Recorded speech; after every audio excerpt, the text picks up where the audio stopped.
Welcome back. This morning we're going to be working on my 2015 Chevy Silverado HD. We're going to be doing the lower ball joints, upper control arms and ball joints, and the front brake pads. Stand by for the fun. Here we got the lower ball joint by Moog. We've got the upper control arms TTX Terrain Tough Extreme. I have a YouTube short showing the factory A-arm next to this one. This one's quite a bit beefier, and of course the brake pads are Raybestos. All of that, including the inner tie rods, which I won't be doing today, I purchased from Rock Auto for about 450 bucks total. Stand by and let's get started. First thing we need to do is get these lug nuts loosened. You're gonna need a 22mm socket, probably a breakover bar, and to get the rotor off, eventually we'll need a T27 Torx. Get this thing broke loose. All right.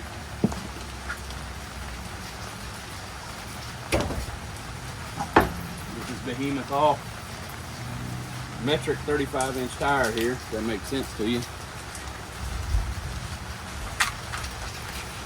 All right, so for those of you unknowing, there's your upper control arm here with your ball joint. On this particular model, the upper ball joint is not replaceable without replacing the A-arm. Of course, your lower ball joint down here somewhere. There it is. There it is. Of course, we're going to do the front brake pads as well. And yeah, that's what we got to deal with. So, let's get started on that, shall we? I'm going to real quick go through a few steps. So first thing we need to do, we need to take this cover off, get to the axle nut. We're going to take that off. I'm going to leave the caliper on right now because I'm going to use a large screwdriver to jam the rotor so that we can take it off. That axle nut's held in place with about 177 foot-pounds. It is a 34mm socket. Technically, it really ought to be about 33.5, but I don't believe they make it. So we're going to get that off. We're going to remove the entire brake caliper. After that, with the tie rod in place still, we're going to loosen the tie rod nut, the upper ball joint nut, and of course, what we showed you earlier, the lower ball joint nut. So let's get going. All right, to get that cap off, you need a screwdriver. And of course, you may need Mjolnir, Thor's hammer. That helps.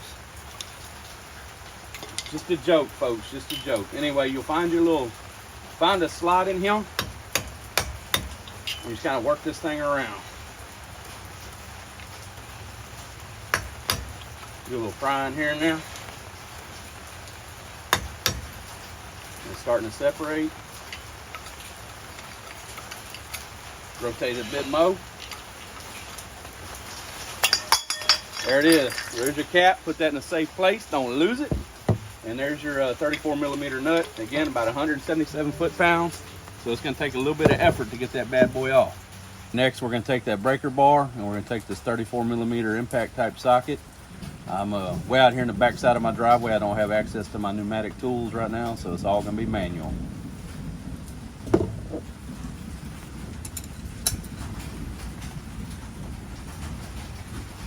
We're going to jam this here screwdriver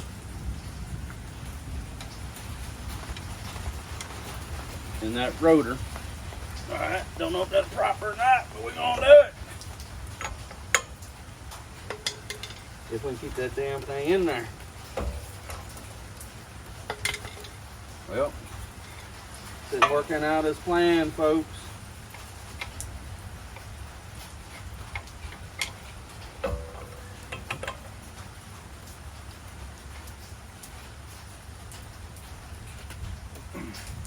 We might have to get a cheater pipe on this bad boy. All right, hold tight. All right, what we have to get is a breaker bar extension. This here jack handle serves the trick.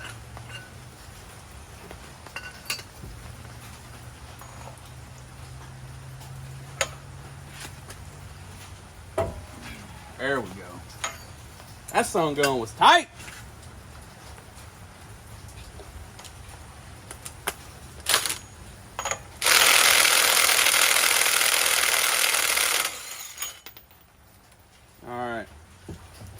So next thing on the item, since we got that axle nut loose, we're going to go ahead and work on taking off our brake caliper. caliper, sorry.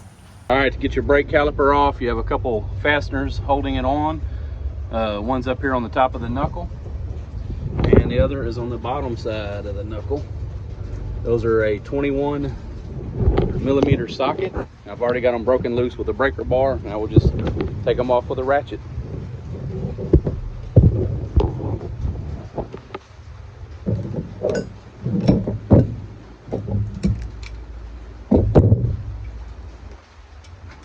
Whenever you get this thing off, you make sure that you don't let the caliper hang by the brake hose. So I have some wire, and I'm going to use to wrap it through the caliper here. And I've got a hole in the frame. I'm going to wrap the other end of the wire to keep that thing from putting pressure on the brake line. You damn sure don't want to weaken your brake line and have your brakes go out, especially one of these big old pigs going down the road. Anyway, we're going to fast forward that, get those fasteners off. All right, we've got both fasteners off, so we're going to pry this off in a minute. And again, we're going to hang it to these holes in this frame. One of the things I want to do though, I'm going to loosen the bracket that holds this brake line. So it's a 10mm nut there. We're going to loosen that, and then we're going to take loose some of these ABS wires here. At least give us a little bit of slack as well eventually for the that's attached to the knuckle and the wheel bearing. So anyway, let's get that set up and we'll get it secured.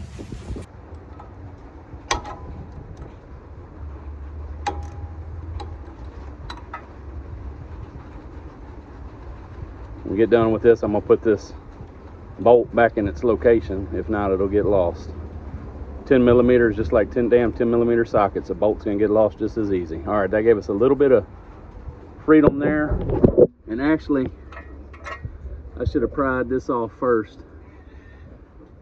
Right there. But anyway, get that going. Let's get this caliper off and hung up. All right, as you can see, I got that wire attached to the frame there. As I pull this caliper off, again, I don't want it to fall.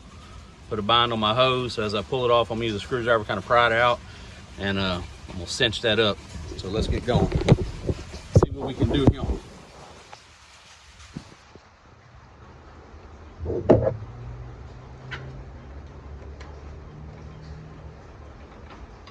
at her, I don't even think it really needed any help.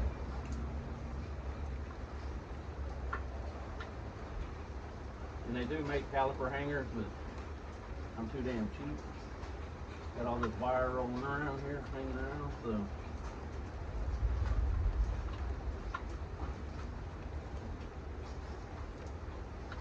A little bit more. All right, that's out the way. No tension on that. Now we can focus on pulling the rotor off. That's where with that 27mm Torx was, or 4. You got at least one bolt holding your rotor onto your hub.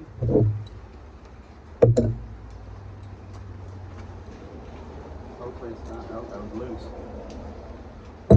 So, once we get this bad boy off, this fastener, there's a good chance we're going to have to do some beating on this hub, because a lot of times rust and stuff will seize between the hub and the wheel bearing center.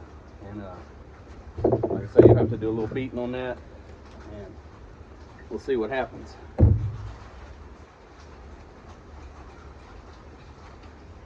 Nope. All right, I lied to you. So on the other side, I had to beat hell out of it. So anyway, take your hub, heavy, pull that bad boy off. We'll set it to the side, keep going. All right, where we're at in the process now, we're gonna, again, got all that removed. Now we're gonna start working on these nuts. Some of them, the upper ball joint from the factory does not have a castle type nut with a cotter pin, unlike your tie rod end. See, it's got that cotter pin and castle nut here, so you got to pull the cotter pin out first. But lower ball joint's got the same thing. So we don't want to take this off yet. We can loosen all these, but we want to leave the tie rod attached. If you take the tie rod off, you're gonna play hell getting these broke loose, because it's gonna want the knuckles gonna want to pivot and whatnot. So, all right, for fasteners, the upper control arm's 18, the tie rod's 21mm, and the lower is gonna be 22. For frame of reference, folks. All right. Get our sockets get down here.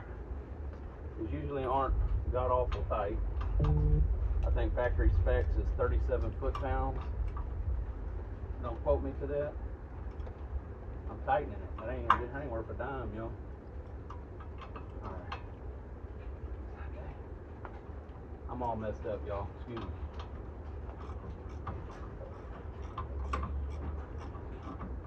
And if you've noticed that the stud is spinning with the nut, each of these has either a slot or an Allen key on the bottom, all except for the upper tie rod, so hopefully that's not the case. So what we're going to do, we're going to get each of these loosened, and I'll show you what we do next.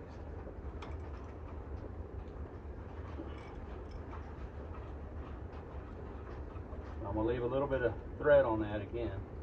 I think that stud's spinning. We're going to deal with that in a second. Get over here and get this lower broke loose.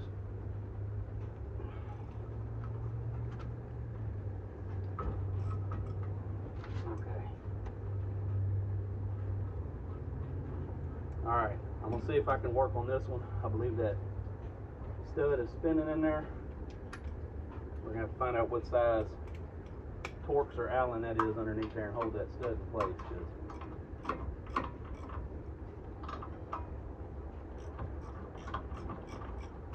Nope, it's coming loose.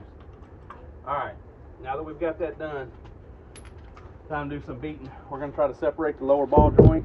Usually takes some wax with a hammer.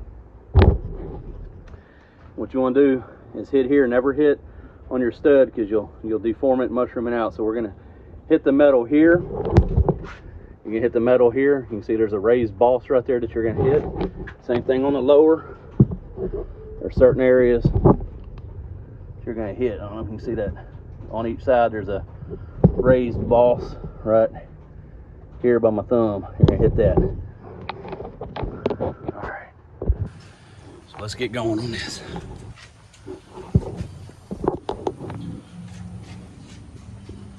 I might hit on each one a little bit. And again, see I left a little bit of that, so we're going to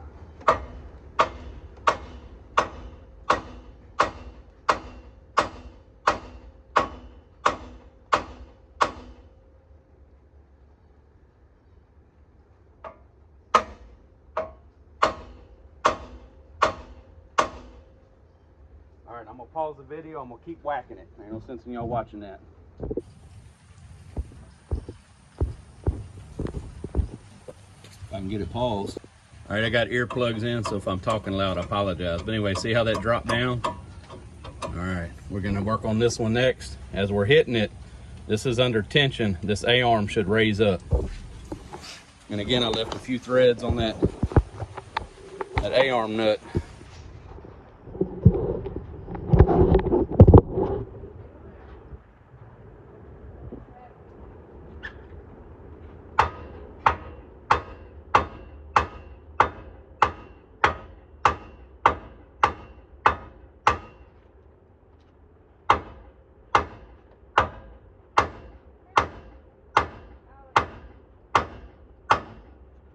Popped up, so now we'll do the same on the bottom, and then we'll work on getting this knuckle out.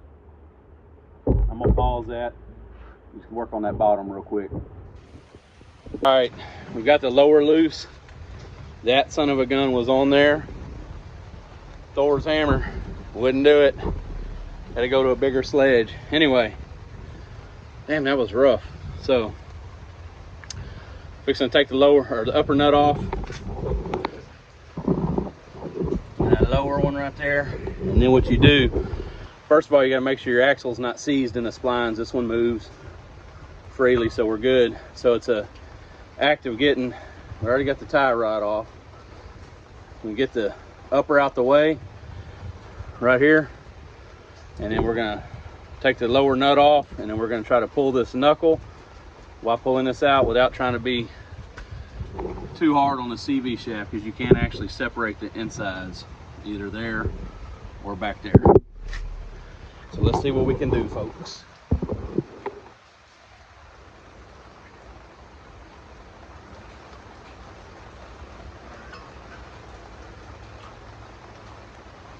Got that one out the way. And this knuckle is rather heavy, so.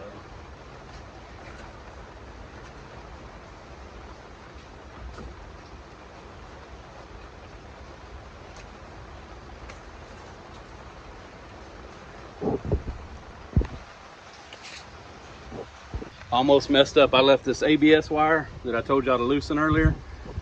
I didn't disconnect it, and I'd have gotten in a hurry. This thing's heavy. I'd have probably pulled that damn ABS wire loose. So let's see if we can get this knuckle out.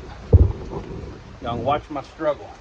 If this was two-wheel drive, it'd be much simpler. You wouldn't be having to mess with this axle.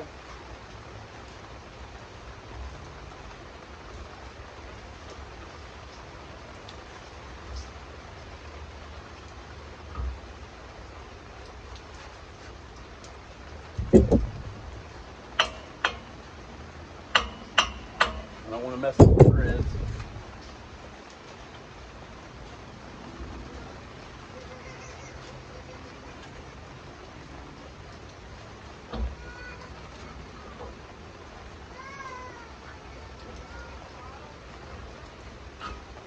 Alright, we're going to actually put a jack under it. I'm in a bind. Alright, it is an utter pain in the butt. And just have to finagle the axle, use the jack, hold it up, push the axle in, or again, don't damage the threads if you hit it with a hammer. And once you get the axle separated from the splines, it'll then lower from the lower ball joint. And there's your knuckle. Got your wheel bearing attached.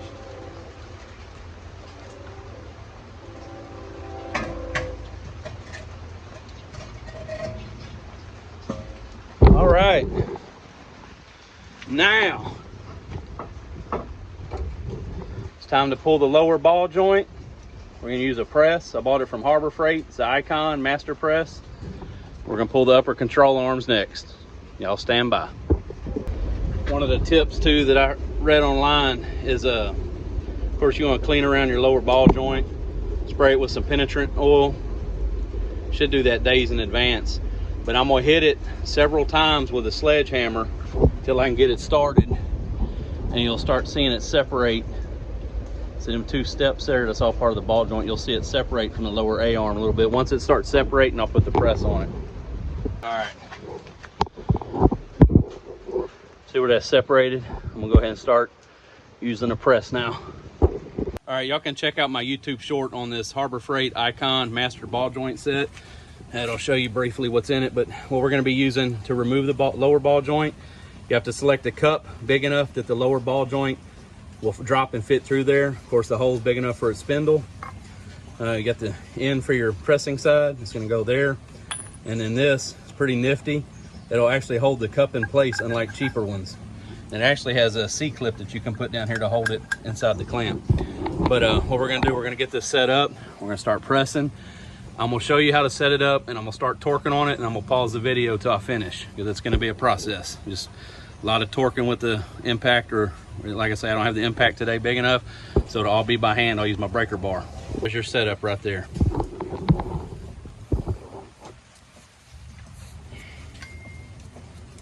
And it's a good idea to put grease on the threads of this thing, and it does. It's got a grease zerk too, which makes it convenient. Anyway, we're just gonna slip it through there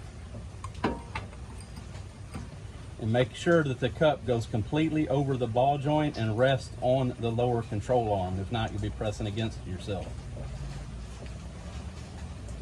All right, that's the setup right there. I believe it's an 18 millimeter socket up here. Again, and a good pneumatic impact would work better. I don't have I'm way out here at the end of my driveway though, so I don't have that accessibility. I'm not gonna deal with all that. I'm gonna start wrenching on it, and it's gonna take a little bit of time. We'll get that thing out. All right, this one went a lot easier than the other one, so now we're gonna go ahead and put the ratchet on it. I put the breaker bar up, and it's about ready to drop out.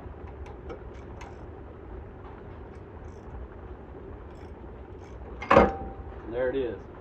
A lot easier than the other one. The other one, it took quite a bit of effort on that breaker bar.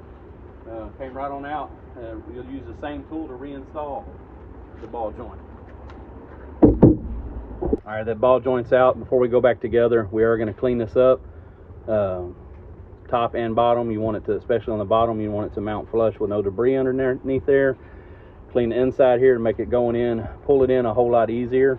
Wipe it down with some carb cleaner, mineral spirits, diesel, whatever you want to do, and just kind of get that gunk cleaned up. Now we're going to work on removing this upper control arm with ball joint. All right, tools you'll need a 24mm socket, and of course if you don't have a 24, a 15/16 will work as well. So that's what I'm dealing with here. You need a 24mm socket and something to back it up with. I've got a 15/16 combination wrench. So a few things you need to know. So you have a bolt and a nut on each side of this A-arm. The bolt is attached to this cam here, and on the other side where the nut is, the cam is separate from the nut. You need to mark the cam in the location where that stud is. You need to mark the cam on all 4 locations, and what that's part of is to get your, I believe, your caster and camber put back close to correctly. You're going to need to get your vehicle realigned after doing this job. That'll at least give you a good starting point there. So I'm going to use a paint marker, and I'm going to mark all 4 locations. Again, you want to mark your relation of this pin to your cams here.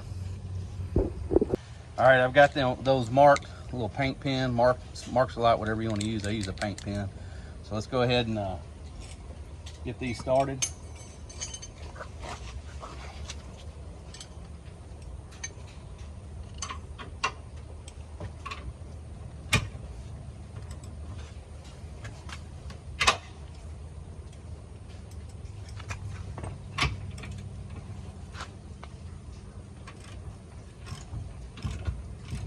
Sometimes you'll get lucky and you won't have to hold it. All right, see how that arm drops? All right, so we're gonna get both of these loosened up and then we'll pull that thing out. All right, we got the other side loose. And thus far I haven't had to back the bolt or nut up. Just working one side.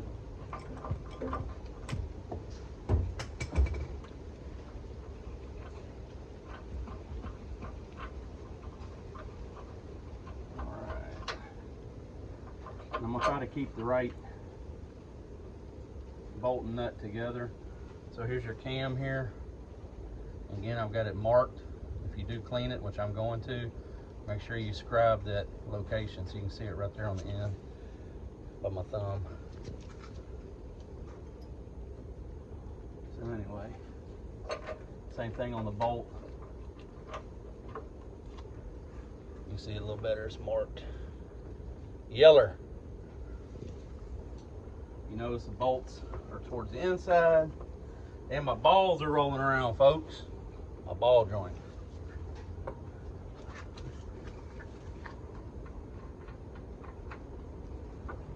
Okay, this side here is a little bit trickier because of that shock. Got to work that, get that cam in the right place to pull it out and fish it out from that shock tire. You barely see my mark on there. Anyway, so this thing ought to just come right on out. A little finesse. There we go. All right, there's your A-arm, folks. So we're gonna get this cleaned up.